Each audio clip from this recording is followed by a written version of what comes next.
We're in the heart of San Francisco for the 9th episode of WCC All-Access. Perched above the city by the bay, the University of San Francisco is our backdrop this month. I'm Ezra Broder. And I'm Sammy O'Brien. And coming up, 5 champions are crowned. We recap the recent spring sports championships in the WCC. Plus, Gonzaga rowing is seeing double. We see which set of twins on the team know more about each other. And he's one of 3 USD alums to be on a Major League Opening Day roster. We catch up with White Sox pitcher Dylan Covey. But first, a couple of streaks were on the line on the tennis courts. The Pepperdine women and San Diego men look to continue their dominance of the WCC at the conference championships. Here's Sammy with more.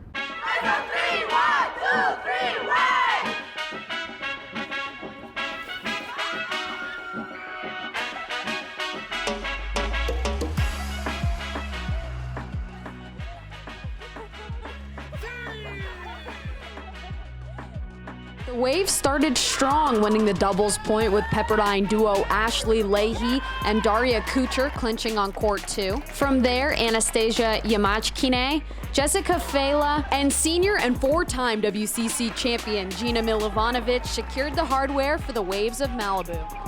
Well, it definitely means that Pepperdine is doing something right with women's tennis, and it's definitely going to continue down that road. And yeah, we're a tough team to beat. We compete hard and we work hard. I mean, it's always fun to win, and sometimes it's not easy when you're a favorite going in. We respect Gonzaga more than any team in the conference. They are really well coached, classiest team too to play against. We didn't play maybe our best yesterday, so it was interesting to see what was going to happen today, but I thought we raised our level and competed really well in the singles.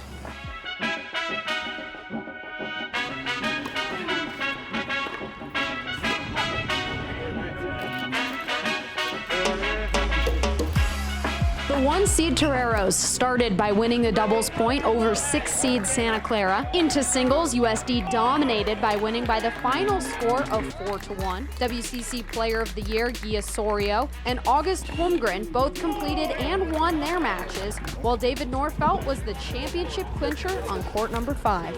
It means so much, especially playing against Santa Clara, who's a super well-coached team, very hardworking and talented. It's always one of our goals coming into the season, and it's just like the pinnacle of the WCC to win the title. Obviously, I know Jordan very well. He played for me for a year. He's a heck of a guy. Yeah, hats off to Santa Clara. I mean, they're a well-coached group. You know, we knew it was going to be a dogfight. And you kind of look around, we put ourselves in a position to win. And we took advantage of it. So, hats off to Santa Clara, and I'm just really proud of our guys for the way they compete and the way they continue to fight. He's helped USD beat its WCC opponents for the last 3 years. But junior Garrett Kurtz is battling an even tougher opponent, both on and off the court. Sammy has his story.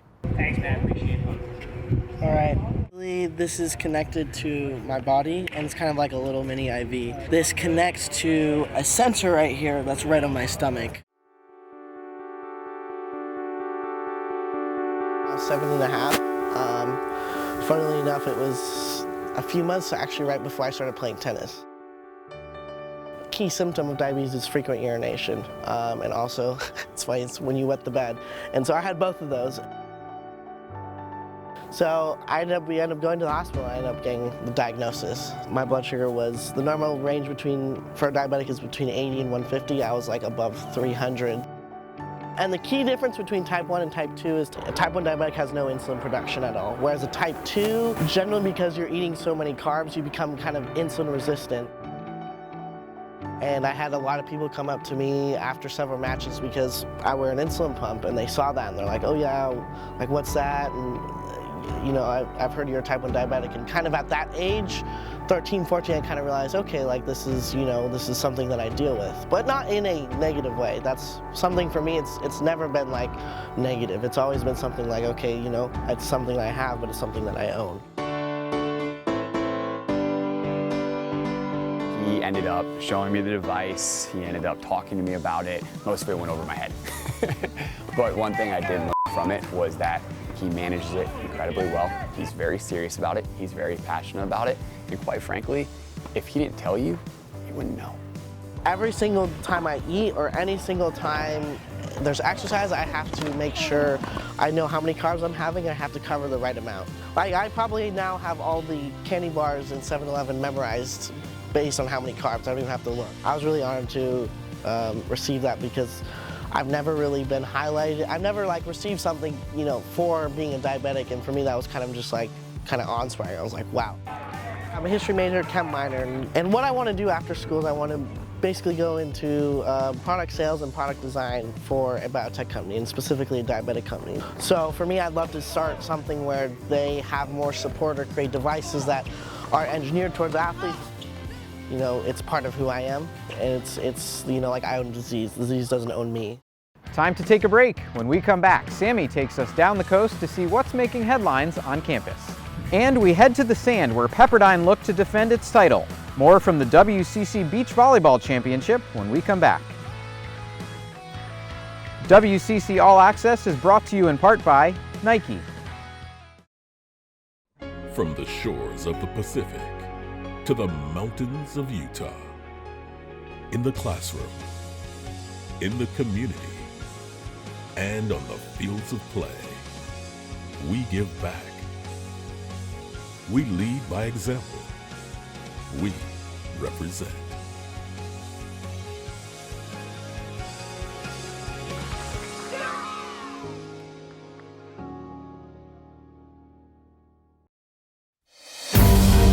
Let's do what we're called to do with wisdom and excellence. Pick past the low-hanging fruit and find new ways to reach higher levels. Let's leave a spot at the table for the least included and the most likely to be the first of their kind and the last in line. Let's look around from the heart of San Francisco and see the city for what it is. Passionate, entrepreneurial, inclusive, like no other place on earth. Let's change the world from here.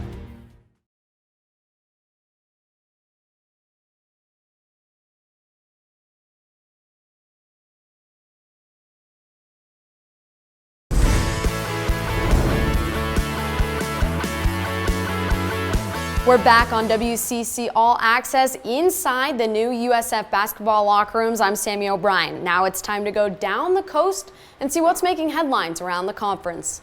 From Spokane to the NBA, 4 Gonzaga basketball players are preparing for the next level. Rui Hachimura, Brandon Clark, Killian Tilly, and Zach Norvell Jr. all declared for the NBA draft. Hachimura and Clark are expected to be picked in the first round after record-breaking seasons with the Zags. Tilly and Norvell can still return to Gonzaga. They have until the end of May to withdraw their names from the draft. 2 WCC women are taking their talents to the WNBA training camp. Gonzaga's Zykira Rice and LMU's Gabby Green signed contracts with teams, Rice with the Seattle Storm and Green with the LA Sparks.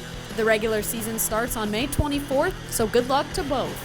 There's a new coach of BYU basketball. Mark Pope joins the Cougars after 4 years as head coach at Utah Valley. He was an assistant at BYU for 4 seasons and also coached at Georgia and Wake Forest. He replaces Dave Rose, who retired after 14 seasons. And on the pitch, the Dons have a new bench boss. Leonard Griffin takes over the San Francisco men's soccer program. He comes to the Hilltop after 4 seasons as an assistant coach at Portland. Griffin also coached at St. Mary's for 3 years.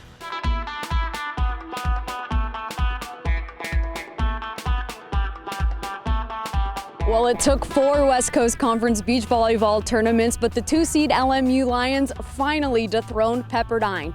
LMU had to play the number 5 team in the country 3 times on championship day to secure their first ever beach volleyball tournament title here on the sands of Santa Monica. I'm Sammy O'Brien. The Lions dropped the first match of the day to the Waves 3-2. The number 14 team in the country then bounced back to beat St. Mary's before the first of 2 title matches versus the reigning WCC champion Waves. LMU took the first match 3-1, their first ever program win against Pepperdine, to force the double final. It came down to the last point in the last pair, but the Lions came out on top. You know, you always tell yourself it's possible, but thinking about how good a program Pepperdine is and how dominant they've been in our conference, we've never beaten them in program history, and we've rarely even gone 4-1 where we got a match. So the idea of beating them twice in the same day, it seems inconceivable. But this is a new year, and our team has improved a lot, and I had confidence in our girls. So, I mean, it turned out a little better than I maybe thought it would, but we're happy with it. It was a special day. Yeah, definitely high emotions, but we do a really good job of just like focusing on just this point. That's all we can control right now, and so yeah, we definitely had to find that balance, but I think we found it. Yeah, and that feels good. Yeah, it was pretty crazy. I just don't remember like even tossing the ball. I just remember the end, and I was really excited about the results. It means a lot to, I mean, mainly to our girls because of the work they put in, but I think to the future of the sport at our school. I think it'll show that we really are worth investing in and worth building, and we're on a good path. So yeah, I mean it feels unbelievable, and yeah, I hope it leads to more of them. It's going to be hard because the conference is getting better. St. Mary's is a really strong team, and they have a really good coach, and they're playing at a high level. I mean, we barely squeaked by them, so it's exciting to see where the sport's going, and we want to keep being a part of that building process. Giving back is part of being a student athlete in the West Coast Conference. Representatives from all 10 schools recently got together to spend time and have fun with kids with special needs. Take a look. Today we got the opportunity to work with a bunch of kids who are coming from different backgrounds. A lot of them had disabilities, and we just got to play games with them and just hang out with them and be their friends for a day. It's awesome. Honestly, in a situation like this, it doesn't really feel like we're the ones doing the giving, just because the kids are so amazing. But it's a great opportunity. Any chance that you get to do something like this, it just feels better. Just see that pure emotion from without anything really even happening. It's just really rare. And whenever you get a chance to get it, then it's an amazing opportunity. You don't always get to step outside of what's your world, and community service really gives you an opportunity to step into somebody else's world, see what it's like, gain some humility, and also figure out something you're passionate about. It doesn't just have to be, like giving back. It's also good for you. You grow a lot from these type of experiences, and I love them.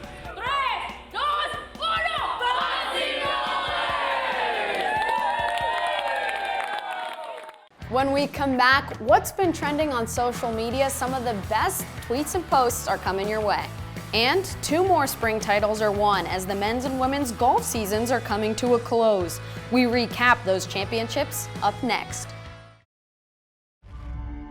Olympic medalists, MVPs, world champions, Hall of Famers, brightest stars on the biggest stages. All started here. From the classroom to the court, the West Coast Conference.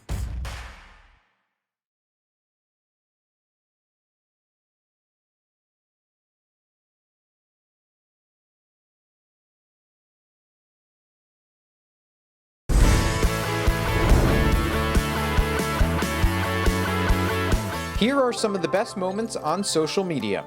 2 of the WCC's best runners ever crushed it on the biggest of stages. Portland alum Scott Fauble and BYU's Jared Ward finished 7th and 8th respectively in the Boston Marathon. They were the top 2 American finishers. Way to go! Former Gonzaga pitcher Marco Gonzalez is off to a 5-0 start for the Seattle Mariners. Much like he was with the Zags, the 2013 WCC Co-Player of the Year is dominating the competition. And who's that in the crowd? None other than Santa Clara legend Brandi Chastain, cheering on another Bronco great, Julie Ertz, as she prepares for the World Cup. Welcome back to the USF campus for WCC All-Access. I'm Ezra Broder. With 2 teams in the top 31 nationally and 5 in the top 80, we all knew the WCC Men's Golf Championship would be competitive. Check out how the tournament in Stockton, California played out. It wasn't easy, but the Waves defended their title here in Stockton at the WCC Men's Golf Championship. Pepperdine overcame a 15-stroke deficit after the first day and vaulted to the top of the leaderboard on the final day, shooting 13 under par overall to beat USF by 3 strokes. Come down the stretch today, having it be a battle, and after that deficit early, it was a lot different this year. We just collectively looked forward to come back in the final 2 days. To go out and to play well when you really want something is not always the easiest to do in golf, and to be able to get 5 guys together and kind of all rally together and do it just is awesome. The individual title came with some drama as LMU's Riley Elms and Pepperdine's RJ Mankey were all square through 18 holes. On the first playoff hole, Mankey birdied to take home medalist honors. You always have those putts on the putting green with your buddies. This one's to win a tournament or win the Masters or whatever, but yeah, to actually get that opportunity is awesome. It's always fun to get a win, second time in college, so happy about the week for sure. Here's a look at the final leaderboard. Pepperdine, 3 strokes better than San Francisco. St. Mary's finishes in 3rd place at 4 under. BYU in 4th at 3 under. Santa Clara in 5th at 1 over. LMU 6th at 2 over. The host Pacific finishing at 6 over par. Gonzaga and San Diego round out the leaderboard. Last year's Women's Golf Championship ended in a dramatic playoff win for BYU over Pepperdine. Take a look at how this year's tournament played out in Spokane, Washington. The Waves are once again champions after winning the WCC Women's Golf Championship by 3 strokes over BYU. The win ends the Cougars' 3-year reign at the top and gives Pepperdine its 18th conference championship. Since I came onto the program, we haven't been able to win a title, and so to do it a week before I graduate, it's pretty special. It feels awesome. I am so excited and enjoying every minute of it. I think it means everything. You know, they really have worked so hard. I couldn't be more proud. Senior Hira Naveed carried the Waves in the final round, shooting a 3 under 68 to earn medalist honors. Just played steady golf today, made a couple birdies and then made a good eagle.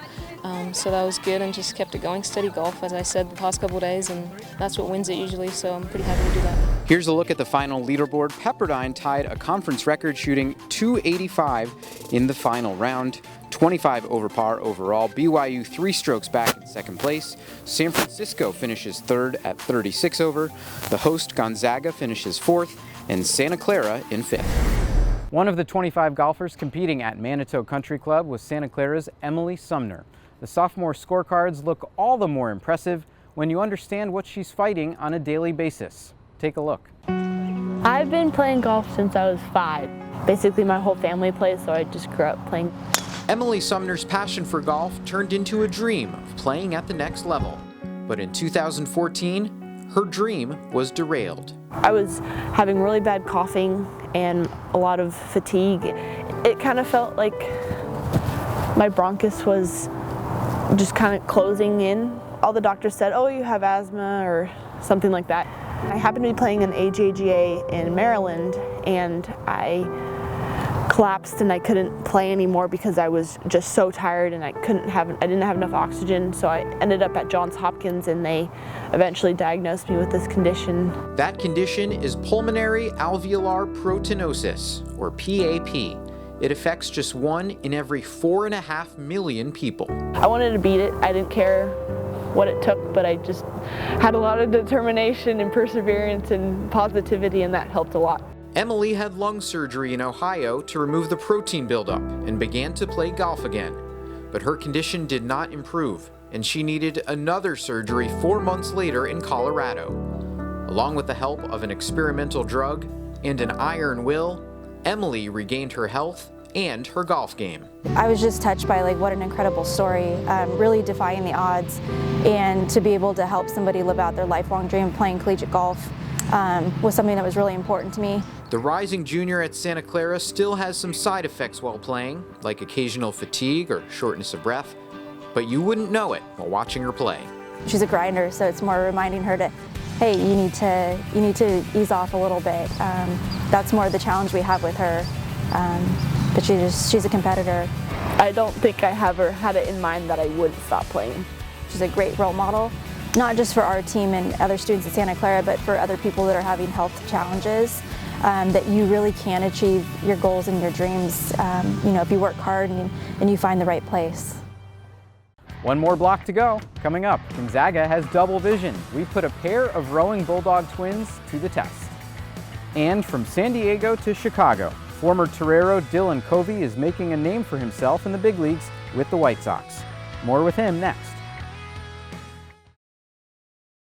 From the shores of the Pacific to the mountains of Utah, in the classroom, in the community, and on the fields of play, we give back. We lead by example. we represent.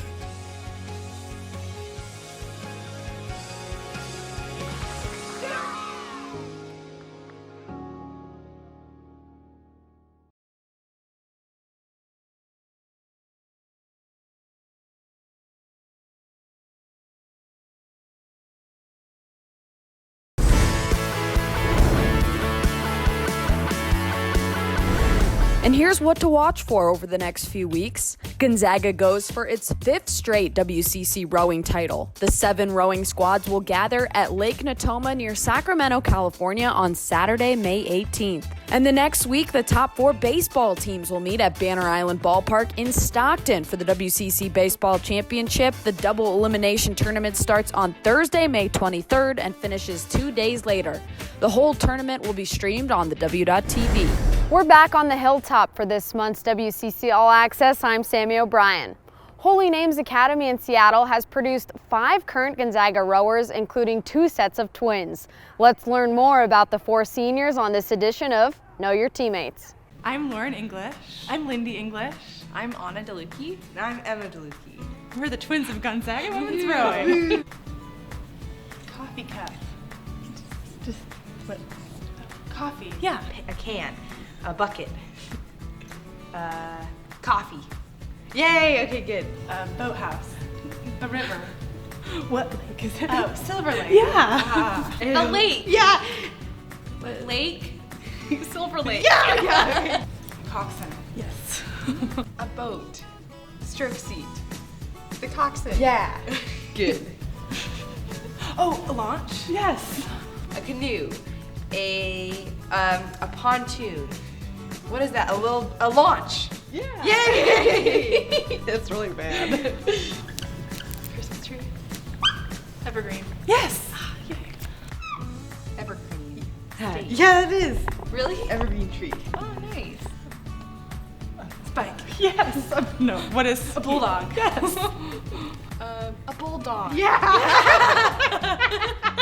Can you believe I got that from that? On the Diamond, San Diego has been churning out baseball players. 3 of them started this season on a major league roster, including White Sox pitcher Dylan Covey. Let's go next level with the former Torero.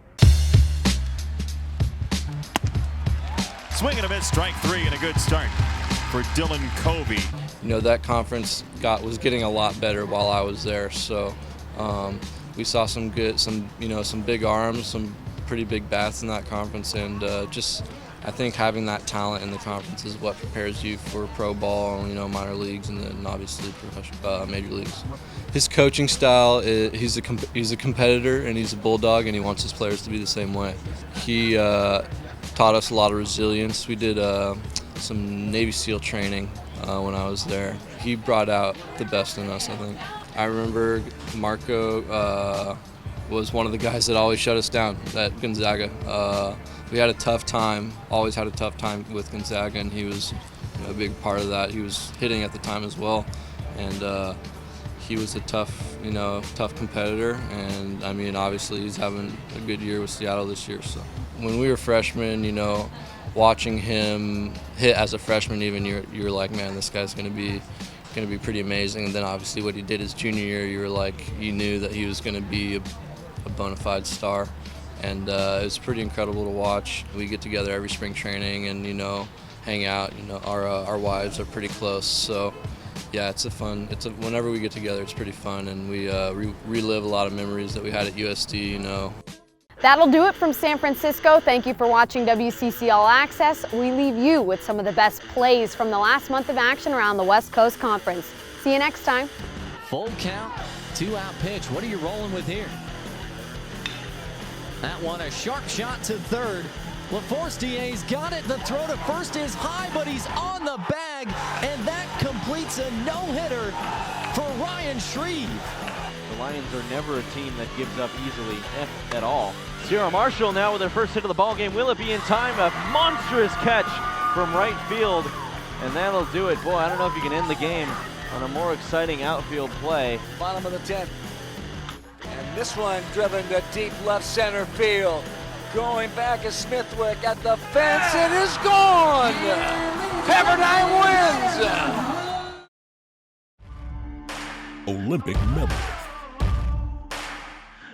MVPs, world champions, Hall of Famers, brightest stars, on the biggest stages, all started here. From the classroom to the court, the West Coast Conference.